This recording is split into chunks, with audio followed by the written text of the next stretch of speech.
It's no secret that most great tech professionals are not the best communicators. It's just that the tech mind is usually much more introspective, right? And it's a lot more thoughtful and it's much more reserved. And it is a job that can be done in a silo to an extent. You can do a lot on your own with a computer, right? But of course, to really get things done, you need a team. Hey everyone, my name is Ivan, and in today's podcast, I have Douglas Brewer with me. Very interesting guy. I stumbled upon him very accidentally, and that's a completely different story, and I'll switch that maybe later.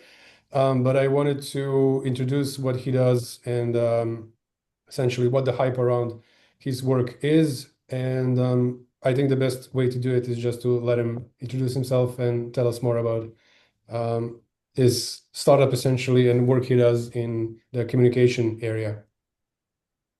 All right. So yeah, thank you, Yvonne, for having me. I really appreciate it. And yeah, as Yvonne said, him and I met just actually just last year, and it's been a good ride. But my name is Douglas Brewer, and I'm from the United States, and I was born and raised there. And actually, just 2.5 years ago, I moved to Spain and started this venture that I'm on now with executive communication coaching and consulting, and it's been an incredible journey so far. My background is in English as a second language, studying linguistics.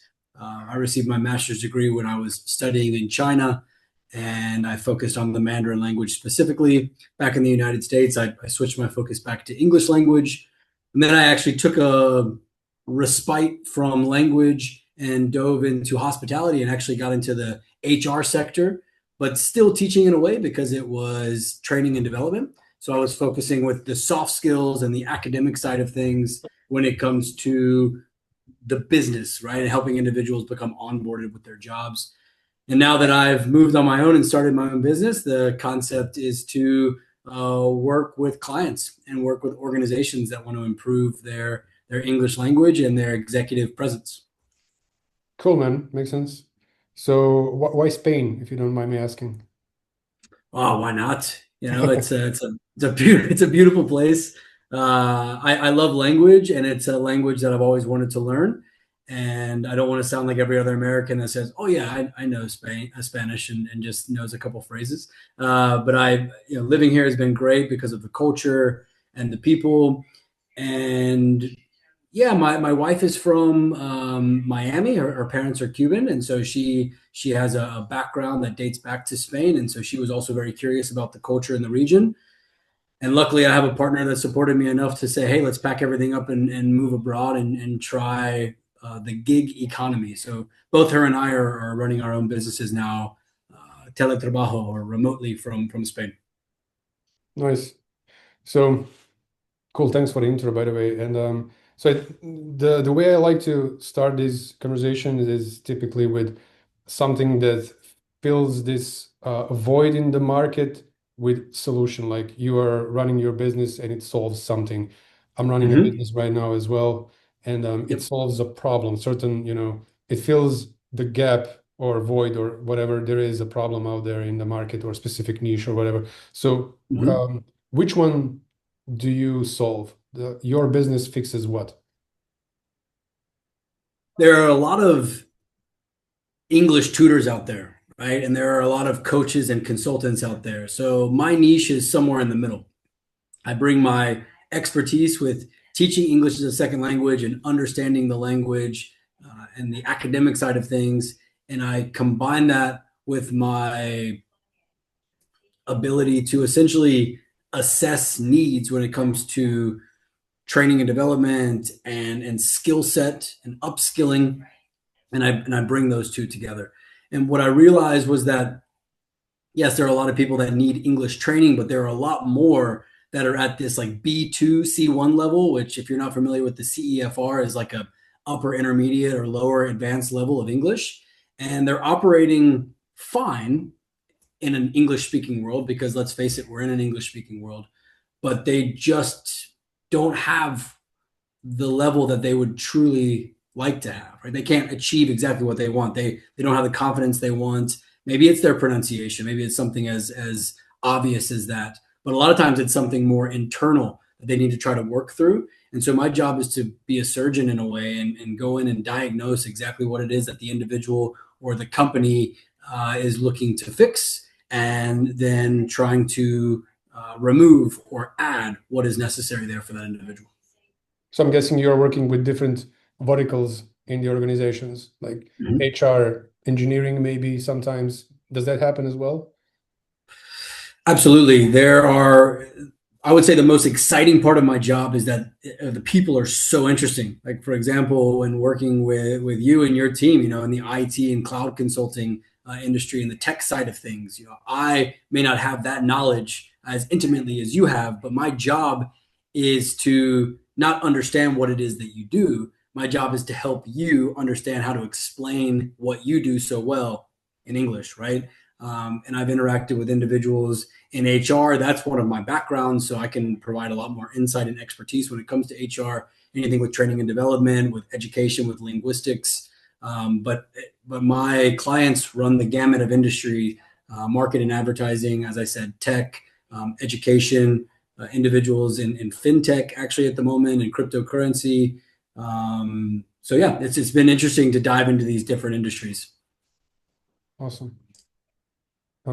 So I wanted to mention actually something. You mentioned something earlier that reminded me of, I think maybe one of the first things while being, and I'm going to try and focus my part of the story in this area, professional side of things and my professional life at least. So one of the first things I think I learned was that how engineers tend to assume things. Like for example, yeah, this is actually a good example. So it happens quite often that engineering team has certain task or problem to work on, right? And while doing so, they accept the task, they start working on it, but they do not let anyone know that they actually started working on the problem, right? So because it's assumed, right? I gave you a task and you started working on it, and you just assumed that I know that you started working on it. And then after a day or two, well, now it depends on how complicated the task was. As someone who gave you a task, I'll come back to you and be like, dude, what the hell? So are you going to start working on this or what? And you will tell me, oh, but I'm already working on it. But how the hell do I know that? So that was one of the first things that it kind of, because I come from technical background and communication is not really something that was like a given, thing for me. So I had to learn it in practical examples, like how it actually hurt business to know where to Mhm. start fixing, right? So yeah, um, that's that. I actually wanted to ask you about the examples um, in tech industry and working with, I mean, tech industry. What's the worst thing you ever saw in like communication wise? What's the biggest challenge you had to help them fix and go through? Yeah, I mean, you bring up a great point. It's no secret that most great tech professionals are not the best communicators. It's just that the tech mind is usually much more introspective, right? And it's a lot more thoughtful, and it's much more reserved. And it is a job that can be done in a silo to an extent. You can do a lot on your own with a computer, right? But of course, to really get things done, you need a team, right? And so, as you know, leading a massive team at Blue Grid and doing what you do, you all can't just be in your own silos. You've got to communicate. And that's really, really tough. Great question, though. The first thing that came to mind when you mentioned that was when I was working at Ocean Reef Club, which was a private community in South Florida. My job was director of training and development, and so there were 1,200 employees there, and there were about 67 different departments. And I had to work with each of them to ensure that all new hires were onboarded correctly, and all the skills that were needed were leveled up as necessary. And one of the things that I was trained in, and that I still hold a certification in, the predictive index, which is a behavioral assessment. essentially individuals take a very quick assessment that gives them a relatively accurate understanding of their motivations at work and their behaviors and the way in which they communicate across four different drives: dominance, extroversion, patience, and formality. And I had the task at this company of utilizing this test to bring on new hires, but also within departments at the organization, I would work with them if they wanted to bring in new people or they were having issues with conflict. And I could use the predictive index as a way to see all the different personalities and motivations and maybe sort of diagnose and identify where the areas were and what we could fix. Well, at one point, I had to work with the IT team, which was about 10 individuals at the time. Can you tell me And more as you about can the imagine, index? Yeah, sorry, I interrupted you there. You mentioned, what's the index name you mentioned? the predictive index. So, Oh, and okay. it's short for the PI. Okay. How does that Yeah, work? How do you use it?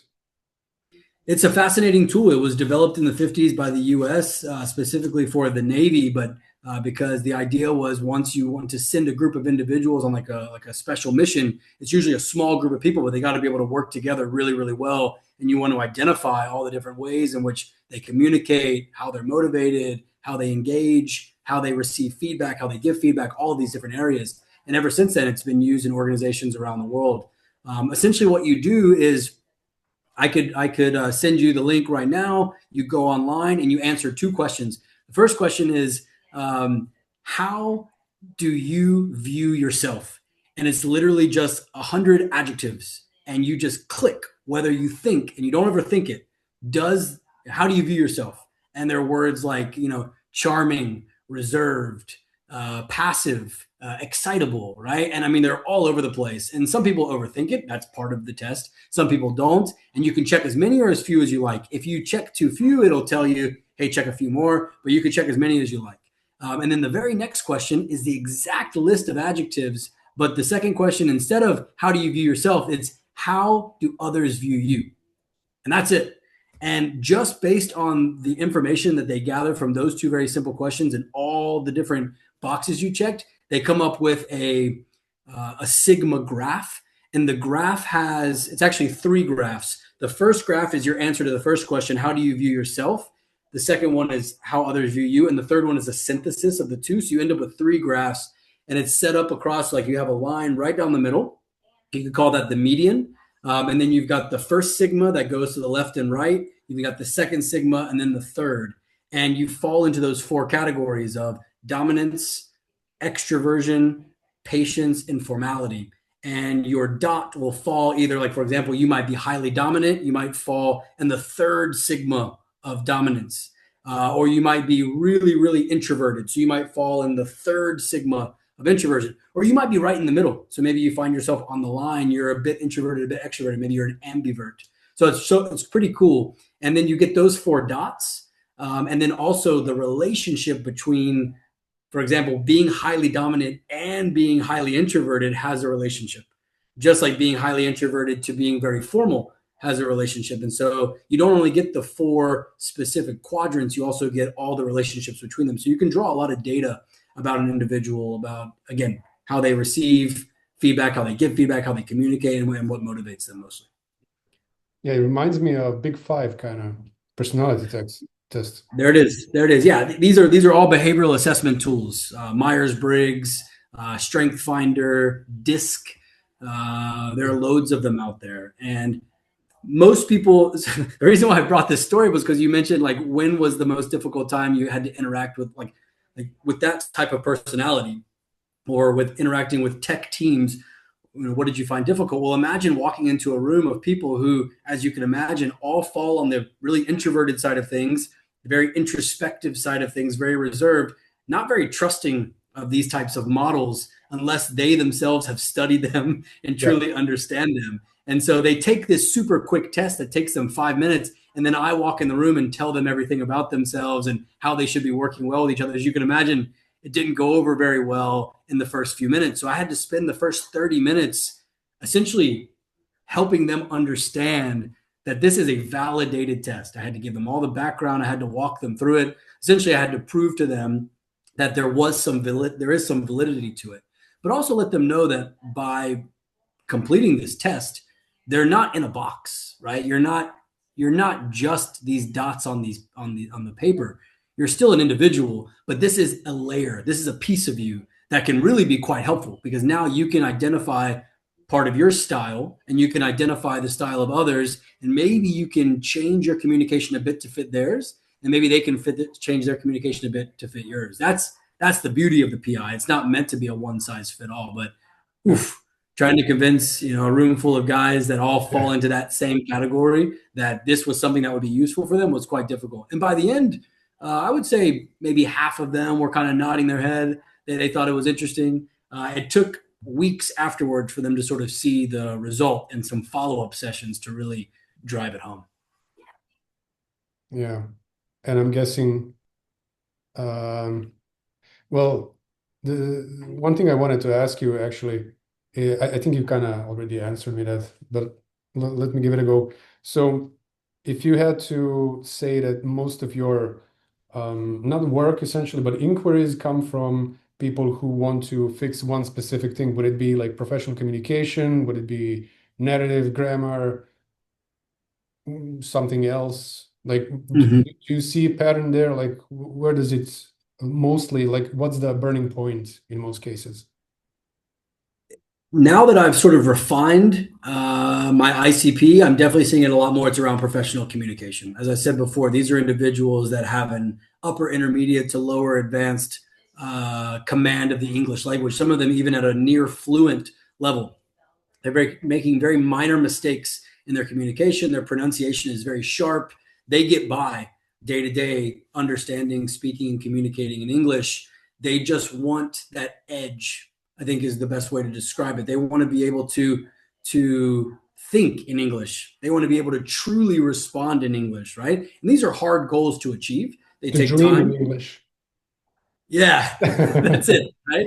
They want to get as close as possible, right? Certain cultures want it more than others.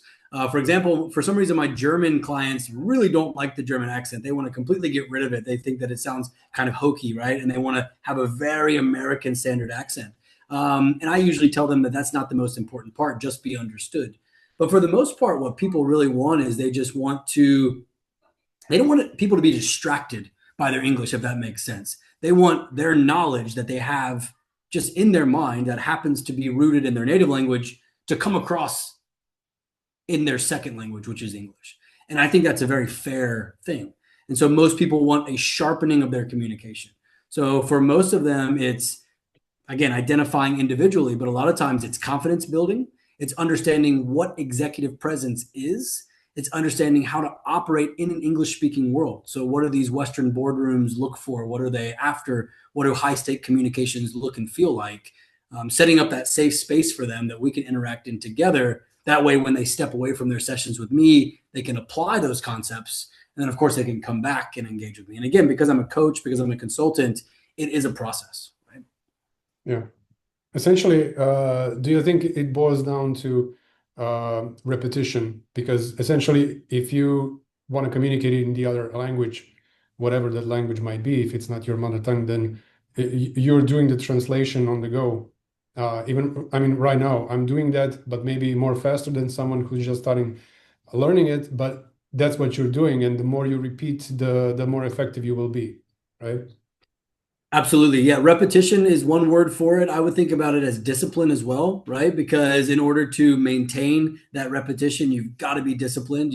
The linguistic mind is a muscle, right? Just like every other muscle in your body. And if you don't train it frequently, you start to lose things.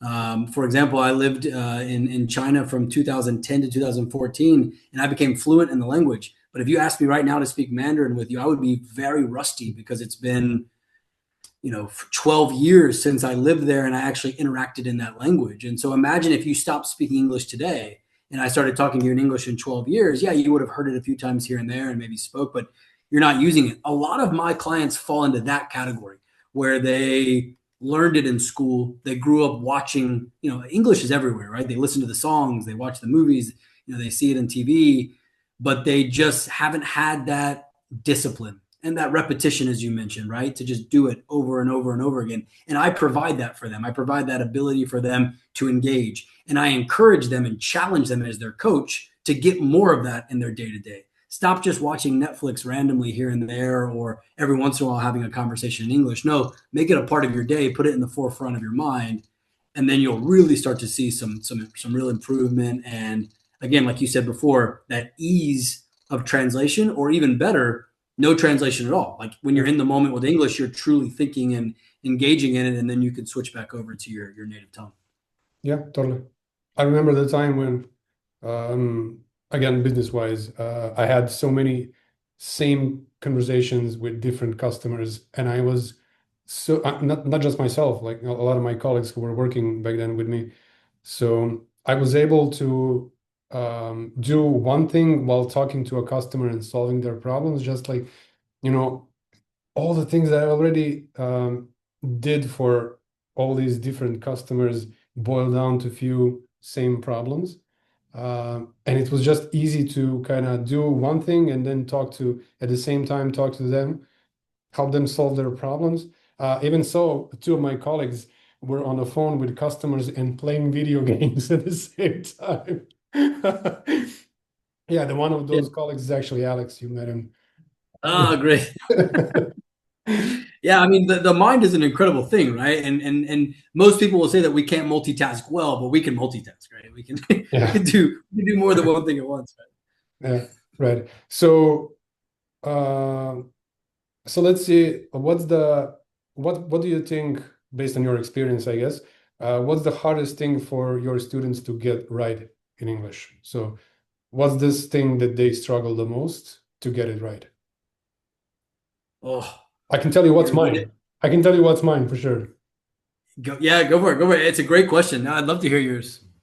So mine is I forgot the name of, like, I asked you this once when you were in Belgrade. What's the name of those?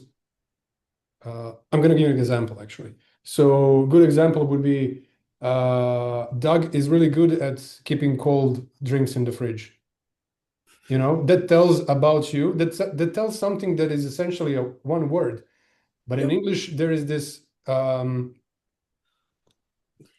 We call these collocations or okay, idiomatic expressions, right? yeah. And so yeah, these are set phrases that have a literal and a figurative meaning, right? So the literal meaning is that I keep the cold drinks in the fridge, but you don't mean that. You mean that I'm hospitable, Yeah. right? That I have access to something that people want, and I know the right time to be able to deliver it, right? So those are great. I love idiomatic expressions. They're so much fun in every language, but they're so tricky. And I think that that's a really good answer, Yvonne, because that one is not going to make sense in certain translations. If you translate directly from your mother tongue into the Yeah. target language, it might not come out just right. For example, in English, we say I have butterflies in my stomach when we feel nervous or queasy, the Chinese, they say I have a deer in my heart, right? And it kind of makes sense too. Like the deer is jumping around in their heart, boom, boom, boom, boom, boom, boom, right? Just like the butterflies in the stomach. But if you said to me, I have a deer in my heart in English, I would say, do you need to go to a doctor? Like, are you okay? Right? I might be very nervous, right? So you're right. These idiomatic expressions can be quite interesting, and they require surgical precision, right? You have to have a knowledge of both languages and whether it does in fact translate or not. Yeah, yeah. So I don't know why, but it just never gets stuck. So I watch a movie obviously, and I'm able to I understand it without even thinking about it, right? But when I have to use it in a sentence, right, when I'm talking to you right now, I have to try and remember which one would be appropriate one to use at that specific time, right? So That goes back to your initial point of repetition, yeah, discipline, exactly. and exercises. And I can give you a load of online resources, and I can give you a tremendous number of drills.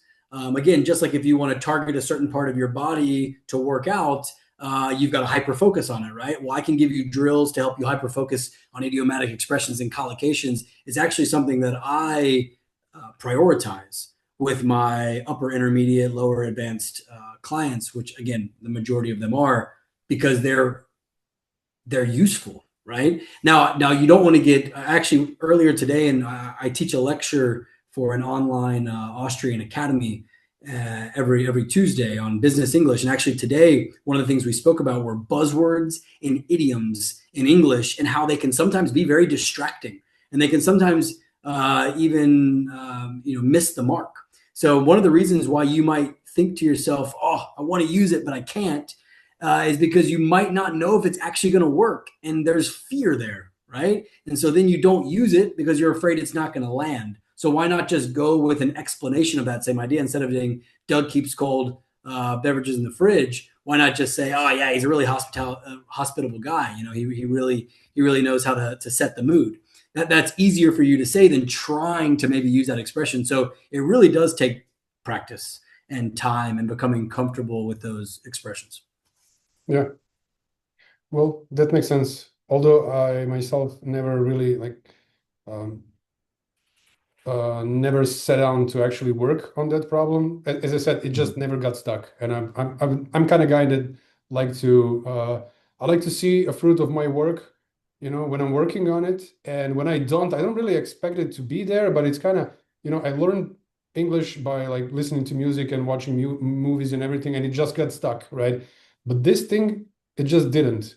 Yeah, with all fairness, I never really worked on it properly, Right. but And what you're describing is a very classic situation as well of an intelligent person who just needs one extra thing. And that is, instead of just having the passive side, you need the productive side as well, right? So the listening and the reading is passive, right? Those skills are sort of constantly happening. Even if you sit down to do them, that's easier to take in than the speaking and the writing, right? That requires more.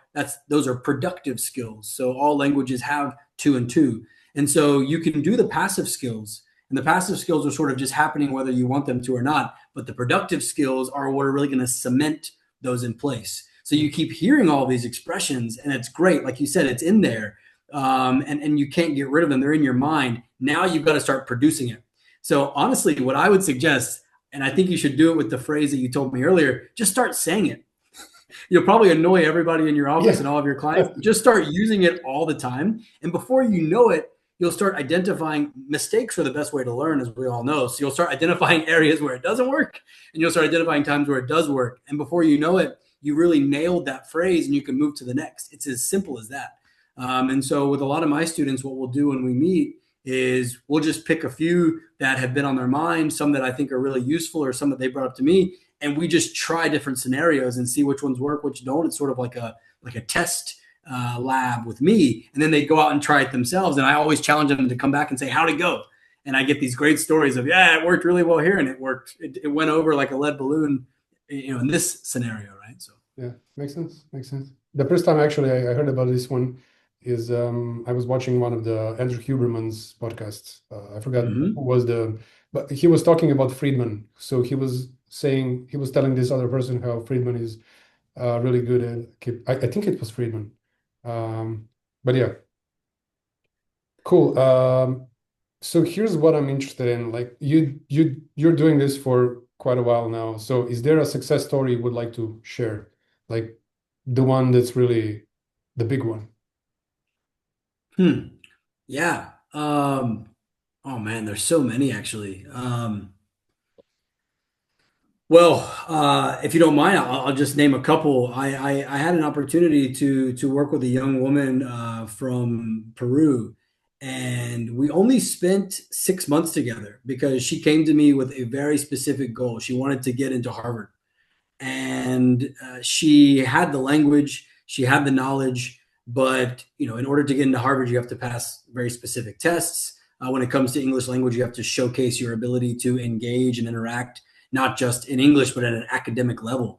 And so there's a specific set of requirements that you have to get through to get there. And we sat down, we buckled down, we really focused. We had a really good time, but it was hard work.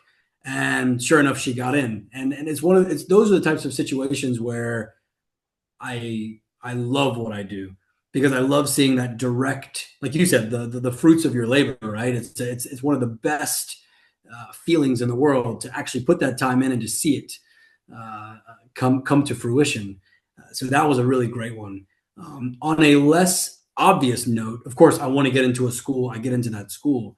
I have a client right now, actually, and she's from Ukraine. She left a few years ago, and she's living in the Czech Republic, and she had to step away from her life there and really kind of start over. And so she realized English would be really really useful for her as she started sort of changing and reinventing herself, right? And the thing that I love about this particular individual is just her drive, her motivation to never give up and just go for it. When we started together, she was at a borderline A2B1, which is like upper beginner, lower intermediate, which means you're making a mistake every single sentence. You're having to stop and ask clarifying questions. You're not very confident at all. And this particular woman, she's quite shy. She's very nervous. We've been working together for a year, which sounds like a long time when you meet with someone once. With her, I'm meeting once a week, but it's really not. It's 52 meetings, right? 52 hours out of the year. She is now at a C1, a solid C1, which means that she's communicating, how you are right now, Ivan, and maybe a little bit less than you. She's at like that lower, you're at like a higher level. But anyway, taking away all of those semantics, it's an incredible leap. And all it was, what I'll tell you is we met for the hour and she fully absorbed everything that I told her. You know, how many times do we in our lives, like as a leader or as a parent or as a friend, we give advice and the person sort of half takes the advice? As a teacher, as a consultant, I share information and I expect for my client or my student to actually do everything I say and come back and share, and then we're going to grow. But it very rarely happens. She's my success story for this year, for the year of 2025, right? Because she just showed that with the right grit and determination and discipline, when you really buckle down and focus on something, you can improve tremendously. And she's not operating in English in her day-to-day life. I mean, she's operating in Czech. She's actually learning Czech at the same time as she's learning Nice. English, right? So she's an impressive person. And I think that's what I think it's grit when it comes down to it, right? That's how you get there. So she's been, I don't even know if she's a success story because of me. It might just be that I've guided her and helped her get there, but she really wants it. And a lot of times when I engage with a client for the first time and they ask me about my methodologies, one of the first things I say to them is, I tell them how I teach and how I lead and how I guide, but I really ask them, are you curious? Are you ready? Are you going to be engaged? Because you get what you put into it, right? Like with anything. So if I can have somebody who shows up 110%, yeah, we're going to see some amazing results together. Yeah, makes sense, man. So the program that I was telling you before the call, actually, a friend of mine who's doing essentially it's a curated part of the program for everyone right now listening and wondering what I'm talking about. It's a program that a friend of mine is running. It's about self-leadership. And what I was telling Doug more about this at the beginning, but I wanted to make a little U-turn to it. He opened this session today with something similar to what you just said right now. And that's as much as you put in, the more you'll get out of it in the end, right? So I think it's really well said. So with that in mind, like, is there how do you see like things happening with AI right now? I know AI affects a lot of different industries, and I know like what you do is also in that area of affected ones. So do you feel it? Like, what's the game plan? Do you even Head for the hills, hide. Uh, no, does it even affect as much your industry or Absolutely, yeah, of course. I think it's disrupt is a buzzword, right? That gets used too often, but AI definitely is disrupting, right? I mean, it is what it is. It's our next revolution as a civilization, right? So AI is here to stay. It's here in full force, and we're all in on AI. I think in almost every industry. When it comes to learning a language, there are so many AI powered tools out there where you can essentially sit down and speak with, uh, you know, a chat bot, if you will, or an AI agent that will actually engage with you, correct your language, have conversations. You can type in something written out in a language and have it assess it for grammar, for tone.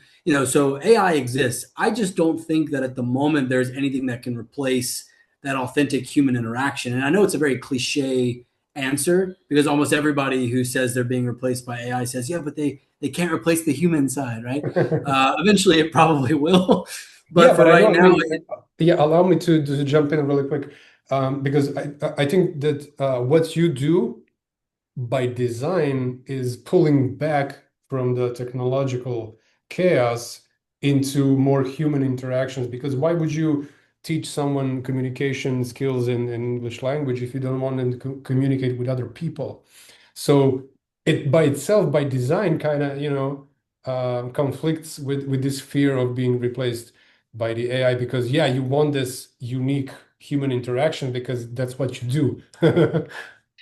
yeah, and if and whether you like it or not, I'm totally stealing that because that is the perfect pitch. The next time someone says, "Well, why do I need you, man?" Well, Go for it, that's a man. that's a great point. I mean, communication is human, right? I mean, we can communicate with um, with AI. We can communicate with these programs that we've trained, but we would all agree that it's not really the same. We even and it will get to a point where you're already seeing it now with some of these digital twins that you see in advertising and some of the videos and photos that are being produced by AI. They're so lifelike, but when it comes to conversation at the moment, it's still not quite there. It'll probably get there at some point, but to your point, why would you train yourself to communicate with something, even if it's communicating exactly like a human, if it can understand you no matter what, right? So you might as well actually, if anything's hurting my industry, it's that people don't need language as much as they did before, if that makes sense, right? If you want I to learn agree. language, well, because they can just use an AI tool, right? I have so many students, at least in the past, a lot of these students don't last very long with me because they're not really driven, but they'll come in and I'll give them an assignment and then they just plug it into ChatGPT and then they come back and they share that with me and it's not authentic. They're not learning anything. And I usually will identify, a few weeks in or a few months in that they're just not putting the effort into learning. So what I'm saying is you don't really need it like you used to. A lot of things you could stop and say that technology can take the place of it. So what, if anything, what it's doing is it's probably helping me to weed out the individuals that don't really want to sit down and truly learn a language and truly learn how to communicate effectively in a language because they've got tools that can help them get as far as they need, if that makes sense. But I am curious to see what happens next. And I love reinventing myself. So I will, if I need to, I'll come up with something else. But for now, I don't really see it as a huge threat to the industry.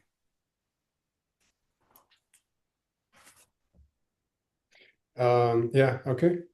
That makes sense, but I don't think I agree necessarily with the fact that they don't need English language as much, Okay. because I mean, you just gave an example where you gave them an assignment and they took it to ChatGPT and then they got it back to you. That's because that specific one, at least, is because we were taught from the very like early age that good is A, bad is F, and if you're in the middle, that's fine. You'll pass through life, I guess. But if you make a mistake, it's gonna cost you your grade, your, whatever other score that, whether you're in school, in college, or, playing a game in basketball, doesn't matter. So Hmm. we are taught that making a mistake will cost us. And I'm guessing this happens with young students.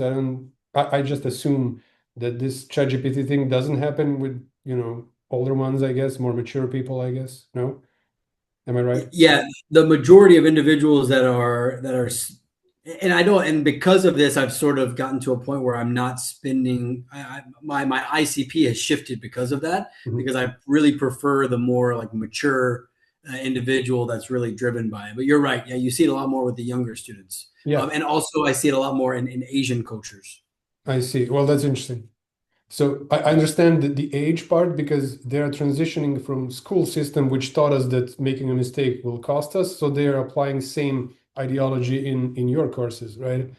So and but in the end, they will have to pull back and relearn because all those shortcuts that you make in this specific scenario, the one specific to what you do, you'll have to pull back and go through it again the way you should have before. Good point. Really good point. Yeah. So again, man, you're my greatest salesperson. It's hard to escape language, right? We truly, again, we talked about this earlier with the tech mind. We can be siloed and we can just have ourselves in our computer. We can get a lot done, but you eventually have to communicate. And it is the lingua franca, right? I mean, English is the universal language. It's not really even disputed anymore, right? So whether people like it or not, it is the language that is identified as the one that you can pretty much speak in almost every area of the world, with a few other languages maybe nipping at the heels. And so it is an incredible skill set. And I'm very honored to be someone who, well, I think I just feel fortunate that I love it so much because I know that it's useful. And I know that if I can apply my own personality and my own style and my own way of motivating people, that I can get individuals across the finish line. I can get them to where they feel happy with and confident in their language skills. Nice. Well said, man. Well said. Thank you. And I hope it's not inappropriate, but I want to ask you one thing. I know you come from southern English-speaking area of US, right? Virginia, was Mhm. it? Mhm. Yeah, North Carolina, very close. Yeah, just Yeah, south. there you go. So can you give us a taste of southern accent? Well, yeah, where I come from, people talk like this. There's a little bit of a southern drawl. Everything's a little bit slower. It's kind of like butter rolling off the back of a biscuit. Perfect. Always enjoying it, man. Perfect. Yeah, man. Thanks. Well, I guess finally, the last thing I wanted to ask, like, near future, 5 years from now, what's happening? What you're doing? What's happening with the business? How do you see it? Yeah, but before we wrap up, I just want to say thank you so much for having me. It's always a pleasure chatting with you. Yeah, I mean, for me, you know, I would say, oh, my cat has joined. Hello, and I'm very creative. My cat's name is Cat, by the way, so this is Cat. For me, ideally in the next 5 years, I would see scaling. I think all startups and businesses, they want to scale. And it's particularly interesting to consider how do you scale a one-to-one business, because that's how I started, was one-on-one. So I can meet one-on-one with clients and I can help them grow, but I only have so many hours in the week. And like everybody else, I want time to do other things in my life. So in an ideal world, and I'm actually starting that this year in 2026, my goal by the end of this year is to have 5 group programs in place. I actually have one of them in place right now that's going to go live in a week. It's called Off the Record. And this is for advanced level students, 5 at a time, intimate conversations where we come together once a month or twice a month and we engage with high level business topics. And that's my ideal of scaling, right? So I You can meet with had, you one on one and work on your English, yeah, but I so can also meet with you in a group setting and help you to improve that way as well. Yeah. you had a trial already, yes? That's correct. Yeah. So I ran one trial last Friday, and I actually have another trial tomorrow at 6 p.m. And we're booked up at the moment. I do have a waiting list, so I may end up running one more trial, if the interest is where it needs to be, and that's great. People seem excited about it. Nice. I'm glad for you, man. Thank you, Um, thank you. So the goal would be to get this off the ground. If I can run one or two of this particular group program a month, then hey, who knows? Maybe I can even take this exact program and run it with another group and another group and another group and have a few of those going. I also want to do the same thing for my B2s or my B1s, my intermediate students. Maybe not so focused on that high level business. We don't have the same pain points or conflict areas. if I could run a couple of these different group sessions, I'd be really happy. So that's goal number one as we move into this year. I would say in 5 years, I want to have lots of these programs going, but I also want to be more of a keynote speaker. I want to be a thought leader when it Nice. comes to language and when it comes to operating in an English speaking world. So I would like to host retreats where I can bring people together in very beautiful locales around the world and we engage in workshop environments. I'd love to be speaking at conferences. I've had the privilege of doing this a little bit here and there throughout my life, but I'd love the consistency of that over the next 5 years. And I'd also love to just have a bit more time to explore this wonderful world and travel to incredible places to meet clients, but also for pleasure, right? To explore and learn the cultures. Did you ever have a chance to test out how pre-recorded sessions would work for you? I haven't dipped into that area yet, but it's intriguing for sure. Because I mean, it should at least provide some sort of passive income, so you can focus more on, you Mhm. know, on No, growing. it's a really sharp idea, and I could what I have started doing is I have a YouTube channel, and so I create these like short Mhm. reels, and then I create these long form content videos, and that's where sort of like my concepts and ideas sort of live in infamy, if you will, right? You can go there and find them anytime you like, and they might pop up randomly in your feed. So that's how I've kind of dabbled with the pre-recorded concepts. Um, I'm working on that. I think it's a great concept, and to your point, maybe I could even create sort of eventually like a course or a catalog where okay, go from A to B by following these videos, and then maybe even just a couple live sessions in between to sort of check on progress. That could be that's a quite a good idea. Yeah, there are already platforms that can help you with that. You just upload videos and then, all that stuff you mentioned, like with progress, it's already handled by the platform. You just upload your stuff over there. So, I love it. yeah. Yeah. There's an app for that, right? Yeah, there's an app for everything, I guess. Yeah. Cool, man. So for people who want to engage with you, how do they find you? What's the best way of contacting you? Websites, I Of guess. course, yeah, you can find me at www.thedouglasbrewer.com. Thedouglasbrewer.com. Mhm. You can also find me on LinkedIn by just typing in Douglas Brewer. There are quite a number of us, but I'm an executive communication coach. So you should be able to type in those words and you should find me. If you already follow Yvonne, we're mutual connections on LinkedIn. You can find me there as well. So yeah, LinkedIn. Also, I have a YouTube channel called The Fluent Leader. So you can follow me there as well. I have a whopping 40 subscribers, so you could be the 41st subscriber if you sign up today. It's a new project, but it's an interesting one.